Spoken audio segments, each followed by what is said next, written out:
Good morning, Sabrina. How are you doing today? I'm doing fabulous in sunny Florida. Wow, it is freezing cold here in Gary, Indiana, right off the southern tip of Lake Michigan. We've had about, I don't know, 4 inches of snow, and they say we could get up to 10. Oh my word. Well, it's nice here now, but we're slated to have snow flurries tomorrow. in, And in sunny Florida. and sunny, but it's sunny now, and I'm thinking, I don't see it. Where's the flurries? That'll be exciting for us here. Yeah, well, hopefully we don't jinx it. And for anybody out there, this Sabrina is the first of many authors today on 24 Authors in 12 Hours. And what we do here all day is we talk to different authors about their books, and we kind of get that behind the scenes of what inspired the book, how the book was written. And if you join in today on the live session, you can definitely ask Sabrina some real questions while she's here, and then you can always join in later on the recording. And if you put comments in the chat and stuff, we'll follow up. We'll also be putting out some of Sabrina's information in the chat as well, especially to make sure that you can download, access that book. And so, Sabrina, I just kind of want to ask you the big overall question. Can you share with us the title of the book and what your book is about? Sure. The name of the book is called Hindsight to Insight: Money Between Family and Friends. And obviously we understand the hindsight is like looking back. And the insight is, oh, look what I learned. And I do a little bit of book coaching. And so the other sight part is foresight. So hindsight to insight. And of course, once you learn all of these things, now you'll have foresight to actually make financial decisions for yourself. I think that's super important. And you particularly stay with family and friends. You want to go into that a little bit? Sure, because most of our money experiences start with family. In fact, we learn how to navigate financially through this world based on what we learned at home with our parents, what we learned through our experiences with friends. All of us, I'm sure all of us have had experiences with borrowing and lending between friends, maybe even co-signing, or even trying to help someone find employment and a job. We've all had those money type experiences, some of them negative, some of them positive, some of them you say, I'll never do that again because of your experiences. So I share my real world experiences. So this book is all about real world experiences, things that I've experienced or my family and friends have experienced, what I've learned. And as some of these things will tell you, don't do what I did. I think that's super important. And you bring up a lot with the co-signing and everything else. And a lot of people, don't even understand quite what that means. So one of the things that I wanted to talk about is I have, bizarrely enough, someone trying to call me at this time in the morning, which never happens. And I'm going to have to decline that call. It's one of the other authors who's out of the UK. So I'm going to give her a call after this. She probably doesn't realize we're live already. So that the whole time zone thing is always super sporty. So my apologies for that. But that's the beauty of that. Okay. Everything else. So let's talk a little bit about what was this aha moment? Was there a moment when you were like, oh my gosh, I have to write this. I have to do this. Was there an incident that maybe inspired it? Yeah, well, and starting with family. So I made some money mistakes, involuntarily retired from my job because of COVID, and realized that I didn't have my financial ducks in a row. And I had to make some changes. So I became financially educated. I got licensed in financial services, shaped up my finances. And then I immediately started working on my adult children because we hadn't had these money type conversations, and talked to them about debt reduction, zero debt, which I'm happy to say my children are debt free with the exception of a home. But I was able to help them position that by having these money discussions. And then I thought, well, what about the rest of the world? What about these other young people that are starting their lives, and some older adults like myself that hadn't quite grasped the financial principles in life? And I thought, why don't I share my story? So this isn't a book of rhetoric, right? And all, It's written in a language that people can understand, and that I want it to be conversational. So I'm changing the way we think and the way we address money so that some of us aren't playing catch up like I did. And I'm happy to say, I walk the talk. I walk the talk. My children are sterling examples. And so I wrote the book to share these principles so that other people can shape up financially and actually have a future, a financial future. Like you, Amy, we were talking about you. You made some really great moves in your life when you voluntarily retired. And maybe you can share a little bit about that. Yeah, Sabrina, I appreciate your asking about that. And so what Sabrina and I talked about before the show is literally until December 31st, I was a government employee, and I was somebody who took the early retirement options from this past year. And luckily, I had made some good financial decisions. And what I will say is most of my information, I was fortunate enough to go through a program, and it was not part of the curriculum, but during the time when I was in university about investing and saving money and what I could do. And what you're taught when you go into the government is always make sure you do that matching. And that's one thing I'm going to encourage anyone out there. It's become so common that you've got a 401k or some kind of program at work is like, do that matching. And then the other thing is, I was fortunate enough to be able to sell a very expensive house in Arlington, Virginia, and move to a different area where the cost of living is much better in Gary, Indiana. And what I will say is, Gary, Indiana, I want to give a shout out. They are super, super amazing. They are up and coming. And I want to give a shout out to our mayor, to Mayor Melvin. He's doing great things. And so I think taking a risk too on a city that's maybe got opportunities is kind of brave and fun and something that you could do. But Sabrina, I want to go back to something that you touched on that I think is so important. And I just touched on, like, I got fortunate enough to go into this program. Teaching money matters to those kids, right? To those young people, because a lot of people don't teach that kind of personal finance. We don't teach it really in school. So how do you work with these young people so that they can understand budgeting, so that they can understand saving money when they're young and making the best kind of financial decisions for them? How do you deal with that part with your young adults that you raised? Exactly. So you have to have access to them. And I've been fortunate enough, I taught an international class. Wow, in India. I did it in India. And I had to educate myself on the Indian culture and how they view money, much of the same. Do you know they have insurances and investment accounts and things like that? So I had to learn. And then I was able to speak at a university in India.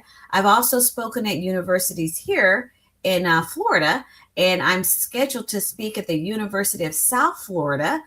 Go Bulls, University of South Florida in February, March, and April, teaching classes from my book. There it is, Hindsight to Insight, Money Between Family and Friends. I've actually donated 50 of these books to the university, and we will be dealing primarily with the people age, I think, 20 to 60, age 20 to 60, teaching these basic financial principles. So yes, you have to find them, and we have to teach and educate them. And it's not about me profiting or making money. As I stated, I donated these books, but it's about teaching them, teaching from the heart, educating them, because some of those young people are going to go back to their parents, because some of the parents don't know these very basic financial principles. So that is one way, getting out in the community, hosting seminars. Amy, I also hosted a seminar. I did this for 2 years. We called it 1 hour power hour, financial light bites. And we taught basic financial principles once a month and free to the community. Yeah, and you're just speaking all these things about finances, which is so important. But you touched on something I think really critical too that I want to highlight to anybody listening now or in the future. Authors, the way we make money isn't always through the books. Sometimes it's through speaking. But one of the biggest things for us as authors, one of the things you can do to help any author is give us reviews. And sometimes we give these books away just for that. So check out Sabrina's book, give her a review, make sure that, that same kind of speed reading you had to do to get through like 6th grade English is what we're looking for sometimes, right? But on the other hand, Sabrina's book is a guide. You can keep this book. You can use this later on. This is definitely like a reference book that you can use. But, give her that initial review, because having those reviews is essential to the success for authors, and it changes the algorithms and how much everything is showing up. And wanted to highlight that when you mentioned, like, why do authors do this? Why am I doing this show? Because if people like your book, they might like my books. It's all authors helping authors, people helping people. And I want to talk a little bit more. You mentioned co-signing, and I don't think a lot of people understand this concept of co-signing, and it can get people into big trouble. I've seen that in my family. Let's talk a little bit on specifically that issue, a financial issue that you wrote about in this book. It is such a huge issue, even now today in the 20th century, that young people with their friends and buddies, they co-sign, especially for automobiles. They co-sign for automobiles. And I was speaking with a young man at a restaurant, and he co-signed for his best friend, and the kid's not making the payment. So guess who has to make the payment? He has to make the payment, the one that co-signed. So you need to understand the financial implications and obligations when you co-sign. There are different terms. So there's co-owner and there's co-signing. So in the case, if you're a co-owner, you actually own the asset as well. When you co-sign, you do not own the asset. The other individual owns the asset. So imagine making a payment on something that you don't own. And that is why you need to understand the risk and the implications of co-doing anything, co-signing for a business loan, co-signing for an automobile. I know a lot of people get into these rental situations and they co-sign there, and one of them moves out and now they're stuck with the rent. Of course, there's no way around that, but understand the financial obligations. So I explained the difference in co-signing, co-borrowing, co-owning. It makes a big difference in the outcome, the financial outcome for the person that's signing.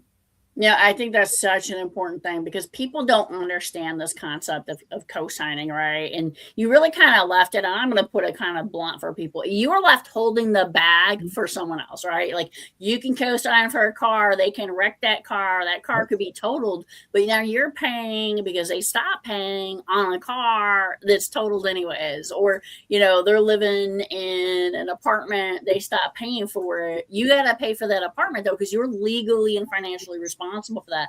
And this can destroy your credit. It will destroy your credit. And that young man's picking up extra shifts at the restaurant to pay for this new payment he inherited. So please be aware, all these financial principles can be found here to help you navigate and just to even understand. Just learn before you make the decision. Make an educated decision.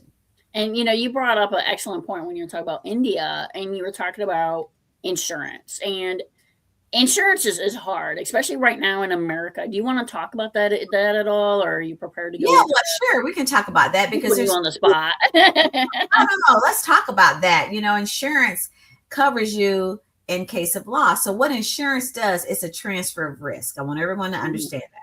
It is a transfer of risk. You get car insurance, you're transferring the risk from yourself to the automobile insurance company. You get life insurance, you're transferring the risk from you. If you die, that the life insurance company is not going to take that financial risk, and they're going to pay someone, a beneficiary, for the loss of your income. So that's when homeowners insurance is the same thing. You're transferring the risk. Something happens to your house, you don't have to pay. The homeowners insurance will pay. So understanding what insurance is. Now, in the world of financial wealth building, because I talk about 4 buckets of wealth building, and I'll speak to that in a minute. Insurance, particularly life insurance, is considered an asset. It is actually in your portfolio income, and we'll talk about that. Because I've listed, there's a nice little chart. I spent a lot of time on in this book listing those items that go inside those buckets. And life insurance, believe it or not, is an asset. And it's also considerable when it comes to certain type of loans. They will ask you, do you have life insurance? Very important. Now, such an important topics here. And I do want to say, Sabrina, we could talk hours and hours about finance. And, if you have more interest in this, Sabrina can always come back another time. And the thing I want to throw out there, too, about the show that's been incredible, Sabrina and I talked, like, Sabrina was on the original 24 authors in 12 hours during COVID when I started the show. And things have changed a lot for authors. And we get scam email. I'm looking for the right term there, but like we just get scam email all the time. And so some people, sometimes I contact people and they're like, well, no, because they think I'm going to charge a fee. There is no fee for this show. This is an author helping author experience. And I did not fill up the time slots today. If you go to the website, there are some open times. I know I have a lot of authors who follow me. If you're an author and you want to talk about your book today, during any of my open time slots, I'm happy to do an open mic kind of time for that. And then just a reminder for anyone out there also listening, in February, we're going to focus on romance authors. So romance, romantasy. I'm doing it on Valentine's Day since it's a Saturday this year. So if you want to tune in for that, definitely let me know. Or if you want to participate. But, I want to focus, Sabrina, a little bit more on what you said. What are those 4 buckets? Oh, excellent. So wealth building. That is for everybody. That is not just for the wealthy. The wealthy got there because they had these 4 buckets. Start early. The first thing is income. You have to have income. And I define what income is according to the IRS rules. What is income? And it's, of course, it's reportable income. And I'm not going to spill the beans because it's in the book. But there is a chart in here that, if you get real close, you can read it. But there's a chart in there that tells you what income is. And that's important because there's also something called passive income. So these are your wealth builders. You gotta have income, passive income, right? So you need to know the difference between the two. I'll give an example on passive income. That could be rental property. Something that you really don't have to report to duty every day and do, and it just rolls through the door. We call that mailbox money. Certain types of royalties from books. There you go. That's considered passive income. So that's part of your wealth building. You always have to have several buckets. So earn income, passive income, savings. You have to have a savings account. That is for emergencies. That's not where you're going to get your wealth building. Nobody ever got rich off of a savings account. It don't pay high interest, okay? I've known people that's had 6 figures sitting in their savings account. That is financial suicide. You don't want to do that because banks will take your money and they will invest it. They will make money while they're paying you 0.2%. Now, there's some high yield savings accounts out there, and that's great. You can have your money there. But just beware, the return on your money will establish your financial future. So let's become smarter at determining how much interest you're earning where your money is parked, okay? But you need to have at least 3 to 6 months worth of savings set aside somewhere. So everybody needs to have a savings account. In fact, most financial advisors will not start to invest your money unless you have 3 to 6 months worth of savings. And you know why? Because you'll pull your money out of your investment accounts. Because you're in starvation mode financially, car transmission just went out on a car, whatever. So you have to have the savings account. You can't jump from income to investing. And then next is portfolio income. Inside your portfolio income bucket, and there that is, it's going to be your mutual funds, your stocks, your life insurance policies, capital gains, collectibles, automobiles that you collect. That's your portfolio income. IRAs are in your portfolio income. You have all 4 of these things, and now you can see why you can wealth build, and then you have a financial plan. So, hey, in 10 years, I want to be here, 15, 20 years. Certainly by the time Amy retired, she was financially prepared because she had her buckets in a row. You've heard people say, I have my ducks in a row. You got to have your buckets in a row. And such an important point is have those buckets in a row. And what I will say is have different streams of income as you look at it too. Like Sabrina and I, we're both authors. At the same time, we both have other side gigs and things going on because if I had only had that bucket, I would probably have had to have taken a full-time job doing something else. Whereas I was able to take an early retirement because I did have this kind of diversified, bucketized portfolio. And I love that term of buckets. One thing I'm going to do is a shout out for this show. I'm putting it in here.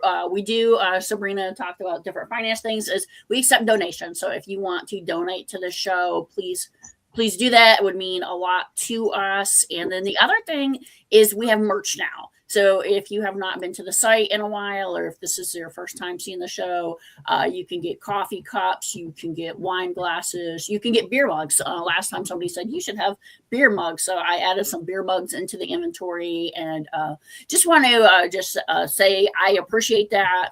Anything you do does help us out, because this is a author helping author event, and I want to continue hosting this. I think it's so important to help other authors. Sabrina, we are getting kind of, I can't believe already, to the end of my time with you. Anything else you want to share that we have not had a chance to talk about yet? Yes, I would like everyone to have a financial game plan. It's so important. Young people, listen, getting a job is one thing. Having more money in the bank than you make is another. So that's where we want to get to. Let's not live paycheck to paycheck. Let's establish that savings account. Do not overcommit yourself. Showing us your assets, your car, your shoes, your Gucci bag, and whatever really does not tell us what you have for the future, for the financial future. Typically behind those things are a lot of debt, a lot of liabilities. So let's stop living in the liability side, start living in the asset side. Talk to a financial coach. Please reach out to me. Sitting with me is free. It doesn't cost anything. And I know that's unbelievable, but I'm considered a financial coach, and I do not charge to sit and talk with you, even about debt reduction and going over some of these principles. So my heart is in the community. I want to help. Wonderful. Sabrina, I really appreciate you.